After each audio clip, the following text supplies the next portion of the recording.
দ্রুতগতির বালু বোঝাই গাড়ি পেশে দিল ৬ বছরের এক শিশুকে। শিশুটি অন্যান্য বন্ধুদের সাথে পাড়ার পুজো প্যান্ডেলের সামনে দাঁড়িয়েছিল।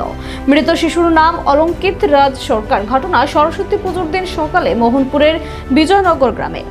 সরস্বতী পুজোর দিন পুজো প্যান্ডেলের সামনে শিশুকে পিষে দিল বালি বোঝাই একটি গাড়ি। ঘটনাস্থলে মৃত্যুর কোলে ঢলে পড়ে শিশুটি। তার নাম অলঙ্কিত রাজ সরকার। ঘটনা শুক্রবার সকাল ৯টা নাগাদ মোহনপুরের বিজয়নগর গ্রামে। মুহূর্তেই পুজোর আনন্দ গোটা এলাকায় শুকনো ছায়ায় পরিণত হয়। ক্ষুব্ধ এলাকাবাসী বালি বোঝাই গাড়িটিতে আগুন ধরিয়ে দেয়। এদিন ঘটনার প্রত্যক্ষদর্শী এক এলাকাবাসী জানান, অলঙ্কিত রাজ সরকার আরো দুই বন্ধুর সাথে পাড়ার পুজো প্যান্ডেলের সামনে দাঁড়িয়েছিল। এ সময় বালি বোঝাইটি আর 03B 1912 নম্বর একটি লরি দ্রুত গতিতে রাস্তা দিয়ে ছুটে চলছিল। তখন অপর একটি শিশু গাড়িটির সামনে দিয়ে ছুটে যায়। শিশুটিকে বাঁচাতে নিয়ন্ত্রণ হারিয়ে বালি বোঝাই গাড়ি পুজো প্যান্ডেলের সামনে দাঁড়িয়ে থাকা অলঙ্কিত রাজ সরকারকে পিষে দেয়।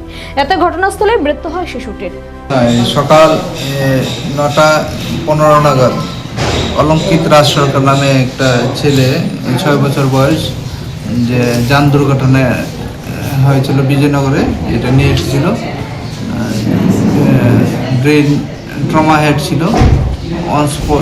উত্তেজিত গ্রামবাসীরা গাড়িতে আগুন ধরিয়ে দিয়ে চাঞ্চল্য ছড়ায়। খবর পেয়ে দমকল কর্মীরা ছুটে গিয়ে আগুন আয়ত্তে আনে। গাড়ির চালক পলাতক, তাকে খুঁজছে পুলিশ। এই মর্মান্তিক ঘটনাকে কেন্দ্র করে বিজয়নগর গ্রামে শোকের ছায়া নেমে আসে।